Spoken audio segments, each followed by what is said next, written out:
Hello everyone, good morning. स्वागत है आप सभी का ऑनलाइन स्टडी में। आज हम इस वीडियो में बात करने वाले हैं एक्सपेक्टेड क्वेश्चंस जो कि 67वीं बीपीएससी मेंस के लिए रहने वाला है जीएस 1 के लिए। और ये क्वेश्चन देख सकते हैं आप, ऑलरेडी एग्जाम्स में पूछा गया, ठीक है, प्रीवियस ईयर का क्वेश्चन है। और मैंने आपको कल एक वीडियो बनाया था जिसमें बताया था कि क्या हम एक्सपेक्टेड करते हैं। जो बीपीएससी के मेन्स का प्रीवियस अगर आप देखेंगे तो यही ट्रेंड चलता है कि अगर इस बार नहीं पूछा गया तो वो मतलब पिछली बार नहीं पूछा गया तो इस बार पूछेगा, और जो पिछली बार पूछ चुका होता है, यानी अगर 63वीं पूछा है तो 64वीं नहीं 65वीं में आता है। अगर आप प्रीवियस देखेंगे तो आपको समझ में आएगा। तो यहाँ पे हम देख सकते हैं, जैसे ये जो क्वेश्चंस आप यहाँ पे देख रहे हो, मौर्य कला पर प्रकाश डालिए तथा बिहार में इसके प्रभाव का विश्लेषण कीजिए, ठीक है। तो ये ऑलरेडी पूछा गया, तो ये मतलब कि 2 साल इधर नहीं पूछा गया, तो ये चांसेस है कि इस बार पूछा जाएगा। और ये चांसेस हम इसलिए कह रहे हैं क्योंकि मौर्य कला और पाल कला डेफिनेटली इस बार आने वाला है। पिछली बार पटना कलम आ चुका है, तो हमें इसी 2 आर्ट एंड कल्चर का जो आप सेक्शन 1 है उसमें यही 2 कला को पढ़ने हैं। बेसिकली आपके पेपर में 3 कला के बारे में डिफाइन किया गया, सिलेबस में दिया गया, पाल कला, मौर्यन कला और एक होता है पटना कलम। तो पटना कलम पिछली बार पूछा गया, तो हमें बस यही 2 टॉपिक को कवर करना है इस बार, ठीक है। लेकिन हम लोग ऐसा नहीं करेंगे कि उसको सिर्फ छोड़ देंगे, पटना कलम को छोड़ देंगे, नहीं छोड़ना है। हमें क्या करना है, हो सकता है कि पूछ ले तो उसे भी कवर करेंगे।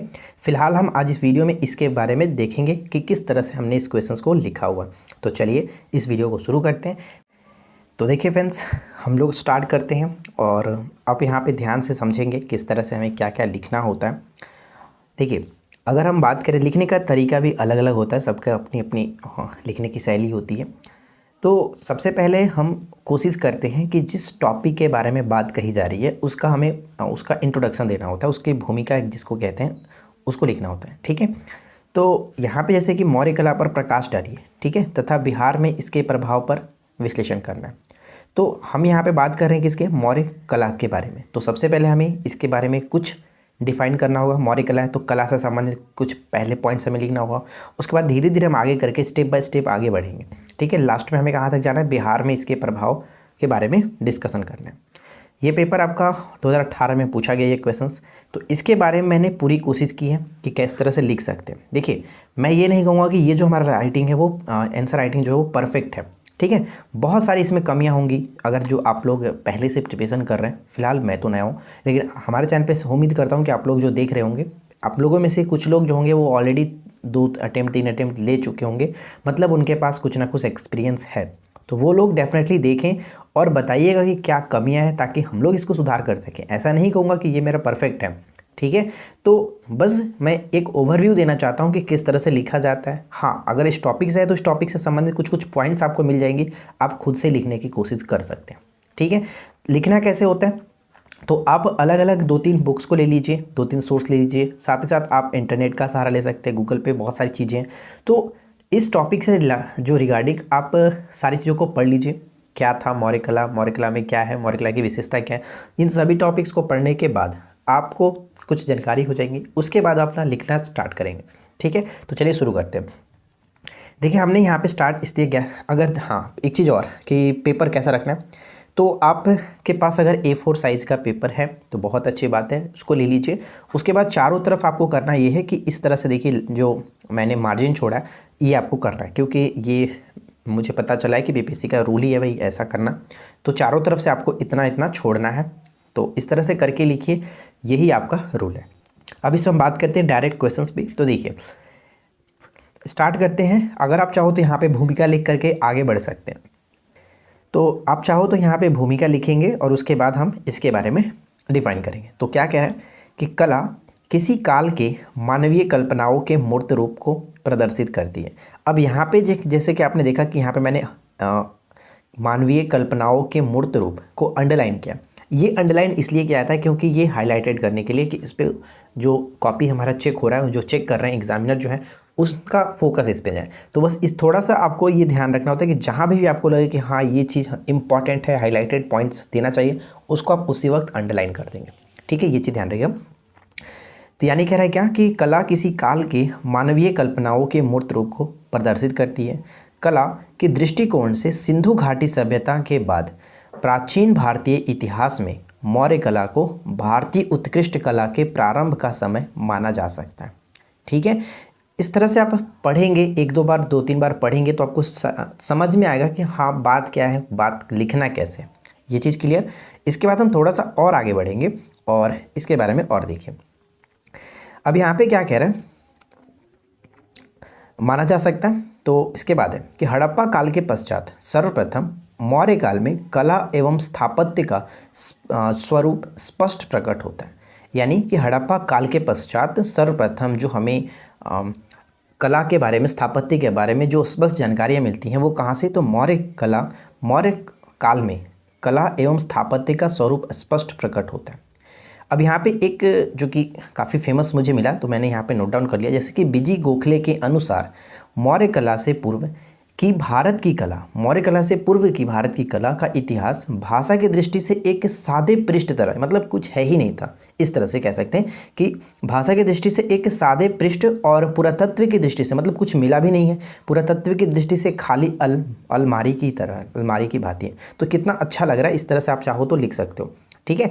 तो इसके बाद हम, ये तो हमारा लगभग इंट्रोडक्शन हो गया, कंप्लीट हो गया। मतलब इंट्रोडक्शन भी आपको इसी तरह से देना है, करीब 70 से 80 यानी करीब आसपास 100 वर्ड के आसपास आपको रखना है, ठीक है। उसके बाद हम आगे बढ़ते हैं और इसमें देखेंगे मौर्य कला, क्योंकि बात हम मौर्य कला कर रहे हैं। तो मौर्य कला को अब मैंने यहाँ पे, हाँ एक चीज़ और मैं आपको बता दूँ, आप कोशिश करेंगे कि अपने आंसर राइटिंग में ज़्यादा से ज़्यादा पिक्चर बना सकें, डायग्राम बना सकें, मतलब कि पेजेस को भरने की कोशिश करना है। देखिए इससे फ़ायदा ये होगा, आपको करीब आंसर राइटिंग कितने वर्ड में करना है, आपको करीब देखिए 400 के आसपास करना है, ठीक है। यानी 350, 450 इसके आसपास रहता है तो बहुत अच्छी बात है, लेकिन इससे कम नहीं करें, इससे ज़्यादा करने में टाइम बहुत ज़्यादा लगेगा, इतना ज़्यादा टाइम नहीं देना है। कोशिश करना है आपको कि एक आंसर को हम लोग 22 मिनट के अंदर कवर कर लें, यानी आपको प्रैक्टिस करना है। फिलहाल मुझे भी लग जा रहा है 24 मिनट, 25 मिनट, 23 मिनट इस तरह से। तो आपको कोशिश करना है फ्रेंड्स कि 400 वर्ड के लिमिट के आसपास रखें, और साथ ही साथ इसमें ज़्यादा से ज़्यादा हम पिक्चर बना सकें। जितना ज़्यादा पिक्चर बनाएंगे, पिक्चर बना करके करीब कोशिश करिएगा कि 4 पेजेस तो भाई मिनिमम करने ही करने हैं, 4 पेजेस आपको करने हैं। इससे कम करेंगे तो फिर ऐसा लगता है ना कि आंसर को कम हमने लिखा है, तो ये चीज़ ध्यान रखिएगा, ठीक है। तो इसके बाद हम आगे बढ़ते हैं, और जैसे कि यहाँ पे मौर्यकालीन कला को मैंने यहाँ पे 2 भागों में डिवाइड किया, तो हम ऐसे कह सकते हैं कि मौर्यकालीन जो कला थी 2 भागों में भाजन किया गया। एक राजकीय कला जिसको हम लोग दरबारी कला के नाम से भी जानते हैं, और एक लोक कला जिसको मूर्ति कला के नाम से भी जानते हैं। तो अब इसके बारे में एक एक करके डिफाइन करेंगे। तो पहले हम यहाँ पे देखेंगे राजकीय कला या फिर दरबारी कला। तो देखिए राजकीय कला में यहाँ पे मैं लिख सकता था पहले इसे कि राजकीय कला लिख करके आगे की तरफ बढ़ सकते थे। तो राजकीय कला में रक्षकों द्वारा निर्मित स्मारकों को शामिल किया गया, ठीक है। उसके बाद हम लोग नेक्स्ट पेज पे चलेंगे और इसमें हम लिखेंगे, क्या कह रहा है कि राजकीय जो कला का सर्वोत्तम उदाहरण, बात किसकी कर रहे हैं, राजकीय कला की कर रहे हैं। तो राजकीय कला का सर्वोत्तम उदाहरण मगध सम्राट चंद्रगुप्त का पाटलिपुत्र स्थित कुम्हरार से प्राप्त राजप्रसाद है। राजप्रसाद जिसको सभा भवन के नाम से जाना था, मतलब राजप्रसाद मतलब सभा भवन होता था। इस राजप्रसाद यानी सभा भवन से प्राप्त अवशेष से इसकी विशालता का अनुमान लगाया जा सकता है। जो अभी फ़िलहाल यहाँ पे अवशेष इसका मिला है, इससे हम ये कह सकते हैं कि ये काफ़ी विशाल था, मतलब ये अनुमान एक लगाया जा सकता था, इस तरह से, ठीक है, लगाया जा सकता है। इस सभा भवन में 80 पाषाण स्तंभ, देखिए कहीं कहीं इसको 80 लिख रहा है, कहीं कहीं 84 लिख रहा है, तो मतलब ज़्यादातर मुझे 80 दिखा, तो 80 मान के चलेगा। 80 पाषाण स्तंभ इस सभा भवन की जो विमाएँ थी, यानी कि जो उसकी लंबाई चौड़ाई थी वो 140 फीट से लेकर के 120 फीट, यानी लंबाई इसकी 140 फीट और इसकी चौड़ाई 120 फीट थी। प्रसिद्ध चीनी यात्री फाहियान ने इस प्रसाद को, यानी कि इस राज्य प्रसाद को देव निर्मित भवन कहा था। देखिए इसमें और भी बहुत सारी चीज़ें थी, लेकिन हमें आपको पता है कि अब जब आप आंसर लिखना स्टार्ट करोगे, जब प्रैक्टिस कर लोगे, तो एक अनुमान आपको लग जाएगा कि हाँ मैं ये चीज़ इंक्लूड कर रहा हूँ, तो भी मेरा एक 400 जो कि वर्ड्स की 400 वर्ड के आसपास चला जा रहा है। तो आपको इसमें एक्स्ट्रा मतलब कि वो चीज़ें इंक्लूड नहीं करना जिससे हमारा पेजेज ज़्यादा जाए, टाइम ज़्यादा लगे, वर्ड लिमिट करीब 500 के पास ना चल जाए। तो ये सभी चीज़ें ध्यान में रखना है कि हमें वही चीज़ें इंक्लूड करना है जिससे काम चल जाए, उसको समझ में आ जाए, जो चेक कर रहे हैं उनको समझ में आ जाए कि हाँ मैं किस टॉपिक पे बात कर रहा हूँ, इसके अंतर्गत क्या क्या चीज़, मतलब मेन पॉइंट को आपको इंक्लूड कर देना है, ठीक है ना। इसके बाद देखिए इसमें और क्या है, तो इसमें मैंने लिखा है, अब जैसे वो था हमारा, जैसे कि चंद्रगुप्त के बारे में बता दिया गया, तो इसके बारे में एक राजा थे जैसे अशोक। तो यहाँ पे मैंने लिख दिया कि मौर्य काल में सर्वाधिक जो अवशेष मिले सम्राट अशोक के समय के प्राप्त हुए, यानी मौर्य काल में सर्वाधिक अवशेष सम्राट अशोक के समय के प्राप्त हुए। सम्राट अशोक के समय की कलाकृतियों को 4 भागों में बांटा जा सकता है, 4 भागों में बांटा सकता है। अब ये देखिए आपको इस तरह से 4 जो बना करके थोड़ा सा पेजेज को कवर करने की कोशिश करना है, मतलब कि अब सिर्फ और सिर्फ लिखने चलेंगे ना तो आप कवर कर नहीं पाओगे यार, क्योंकि उतना कम समय में आपको 400 वर्ड को 400 वर्ड को लिखना है और एक ही क्वेश्चन थोड़ी लिखना है, आपके पास तो करीब 6 क्वेश्चन 8 क्वेश्चन लिखने होंगे। तो इस तरह से ध्यान रखिए कि हमें ये चीज़ों को फॉलो करते चलना है। तो अब देखिए नॉर्मली भी 4 में लिख सकता था, कॉमा दे करके स्तंभ था, स्तूप था, पाषाण वेदिका, गुहा विहार, ये 4 मैं कॉमा लेकर के लिख सकता था, लेकिन क्या एक लाइन में क्लियर होता। लेकिन अगर मैंने इस तरह से लिखा तो थोड़ा सा पेजेस मेरा ज़्यादा लगा और मुझे आगे मतलब पेज कवर हो जाएंगे। तो इस तरह से आपको बनाने हैं, ठीक है। कुछ कुछ डायग्राम बना करके, ऐसा ये जरूरी नहीं है कि आप इसी तरह से बनाओ, किसी तरह से बना करके थोड़ा सा पेज कवर कर सकते हो, ठीक है। तो ये 4 भागों में बांटा गया है, स्तंभ, स्तूप, पाषाण वेदिका और गुहा विहार। अब इन चारों के बारे में हम लोग थोड़ा थोड़ा डिफाइन करेंगे कि क्या था स्तंभ, क्या था स्तूप, क्या था पाषाण वेदिका, क्या है। तो चलिए इसके बारे में हम आगे बढ़ते हैं। अब देखिए यहाँ पे मैंने स्तंभ के बारे में स्टार्ट किया। तो स्तंभ जो था वो क्या, स्तंभ कला के स्तंभ कला के परंपरा का जो विकास है भारत में मौर्य कला से ही हुआ है। यानी स्तंभ कला के परंपरा का जो विकास हुआ है वो भारत में मौर्य कला से ही हुआ है। अशोक ने इसका निर्माण मुख्यतः धर्म के प्रचार, धर्म मतलब धर्म, ठीक है, धर्म के प्रचार प्रसार के लिए करवाया था और देश के विभिन्न भागों में स्थापित भी कराया था इस टाइप के स्तंभों को, ठीक है। अब स्तंभों की विशेषता क्या थी वो मैंने यहाँ पे लिखा है। देखिए प्रमुख विशेषता, इस स्तंभों की जो प्रमुख विशेषता थी, ये एकासम पत्थर के से बना होता था। चुनार, यानी जो वाराणसी के निकट चुनार है उत्तर प्रदेश में, चुनार के लाल बलुआ पत्थर से बने होते थे। स्तंभों पर खास तरह का पॉलिश किया होता था जिसको ओप कहा जाता है। पॉलिश मतलब कि खास प्रकार का एक पॉलिश किया जाता था जिसको ओप का प्रयोग किया जाता था। अब हम यहाँ पे एक छोटा सा मैंने पिक्चर बनाया, जैसे कि आप यहाँ पे देख सकते हो। मैंने क्या लिखा है कि ऊपर में स्तंभ की संरचनात्मक विशेषता की आकृति निम्न प्रकार की है। तो यहाँ पे हमने एक स्तंभ बनाया, जैसे स्तंभ का ये बेस हो गया, ठीक है, इसका मतलब तना मान लिए, ये बेस हो गया। अब यहाँ पे देखिए उसके ऊपर आपका उल्टा कमल होगा, उल्टा कमल होगा, ये आपका उल्टा कमल है। उसके ऊपर एक और मतलब कि चौकी तरह से कह सकते हैं जिसको कंठ कहा गया, कंठ, उसके बाद आपका चौकी है और उसके बाद एक पशु की आकृति बनाई गई है। तो ये सभी चीज़ आपको लिख भी देना है, ठीक है, ताकि पता चले कि हाँ इसके बारे में आप जानते हो, इसके बारे में आपने डिफाइन कर दिया कि कौन कौन सी चीज़ें क्या उसमें कही जाती थी। तो इस तरह से जब पिक्चर बनाओगे तो आप डायरेक्ट मतलब फोकस हो जाता है कि हाँ ये बिल्कुल सही इन्होंने एक्सप्लेन किया, ठीक है। तो ये हमारा स्तंभ। अब बात करते हैं इसके आगे, स्तूप। तो देखिए स्तूप क्या था, स्तूप के बारे में भी हमने यहाँ पे लिखा है। स्तूप महात्मा बुद्ध के महापरिनिर्वाण, यानी महापरिनिर्वाण का मतलब मृत्यु, महापरिनिर्वाण के पश्चात उनके जो शरीर को 8 भागों में बांटा गया, यानी कि उनका जो अवशेष था 8 भागों में बांटा गया, उन्हीं अवशेषों पर समाधियों का निर्माण हुआ जिसे स्तूप कहा जाता था। स्तूप यह ईंट और पत्थर के बने ठोस गुंबद होते थे। ईंट और पत्थर, यानी कि पत्थर ही कहा जाता, ईंट और पत्थर के बने ठोस गुंबद होते थे। अब मैंने यहाँ पे देखिए स्तूप का थोड़ा सा बनाने की कोशिश की है। अब ऐसा नहीं यार कि आपको ये बनाने नहीं आएगा, जब आप प्रैक्टिस करोगे कोई ज़रूरी नहीं है कि इतना ही करना है, थोड़ा थोड़ा लाइन खींच दीजिए, समझ में आ जाना चाहिए कि हाँ ये आप किसके बारे में बात कर रहे हो। तो ये तो मतलब मुझे बनाते बनाते आदत हो गई है, तो आप इसको जब प्रैक्टिस करोगे 1 से 2 बार बनाओगे तो बहुत ही ईजिली बना सकते हो। ऐसा नहीं करना है कि आप इसी में बनाने में अच्छे तरीके से ड्राइंग करने लगो, वहाँ ड्राइंग का नंबर नहीं मिलता है, वहाँ पर सिर्फ आपको समझाना होता है कि हाँ आप क्या बता रहे हो, ठीक है। तो यहाँ पे मैं स्तूप के बारे में बता रहा हूँ और स्तूप के जो भी पार्ट्स हैं इनके बारे में आपको समझा दिया हूँ। जैसे कि यहाँ पे देख सकते हैं ये आपका अंड हो गया जिसको गुंबद भी कह सकते हैं, और ये इस तरह से जो बनाया गया ये ऊपरी भाग होता था, यानी जैसे कि अगर ये गुंबद है तो इसके 2 पार्ट होते थे, एक तो आपका ऊपर वाला ऊपर से चलने वाला और एक आपका नीचे का पार्ट होता था इस तरह से। तो इसको ऊपरी जो कि प्रदक्षिणा पथ कहा जाता था, और एक जो नीचे होता था इस आगे जो नीचे होगा उसको कहा जाता था मतलब कि निचला प्रदक्षिणा पथ। नीचे का जो रास्ता है जिसमें अंदर जाने का, यहाँ पर भी हो सकता था, इधर रास्ता भी था, मतलब चारों तरफ से ये रास्ते देखने को मिलते थे आपको। तो यहाँ पे हम कह सकते थे ये तोरण या फिर इसको द्वार कहते थे।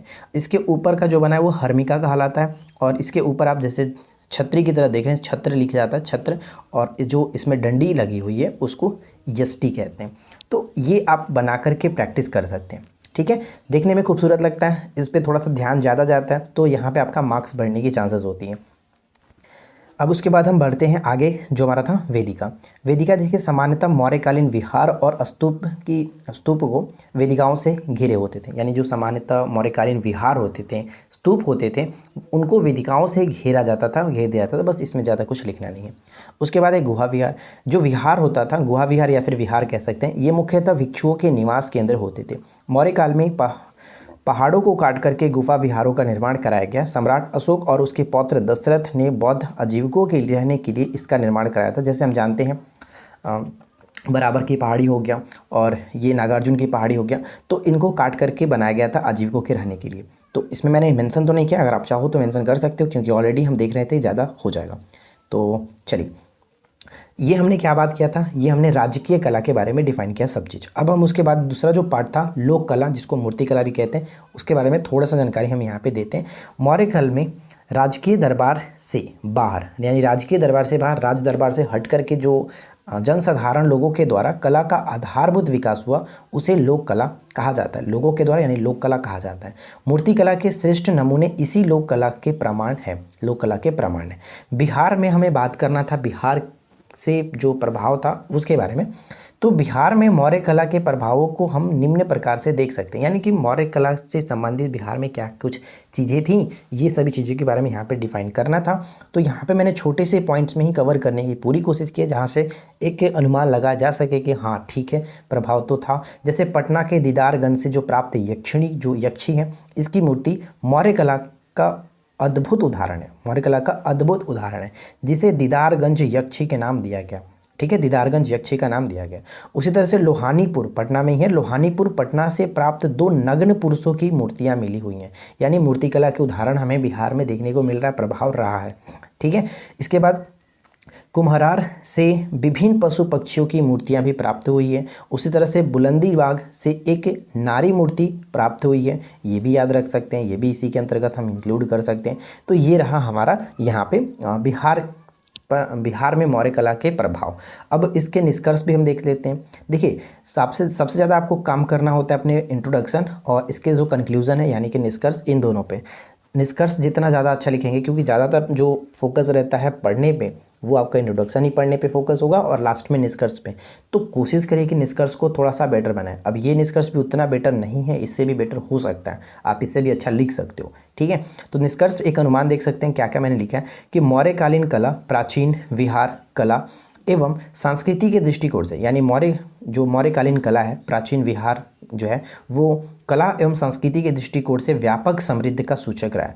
मौर्य कला में कला के क्षेत्रों में पाषाण का प्रयोग रहा है, यानी पाषाण का प्रयोग होता रहा था किसमें, मौर्य कला में। इससे पहले क्या होता था कि ईंट मिट्टी ये सभी से बनाया गया था, जो कि वर्तमान में हमें वो चीज़ों मतलब नहीं मिल पाती है। लेकिन जो मौर्यकालीन जो क्या था मूर्तियाँ बनाई जाती थी, ये किससे बनाया था, पाषाण से बनाया जाता था, जिसके साक्ष्य हमें आज भी देखने को मिलते रहते हैं।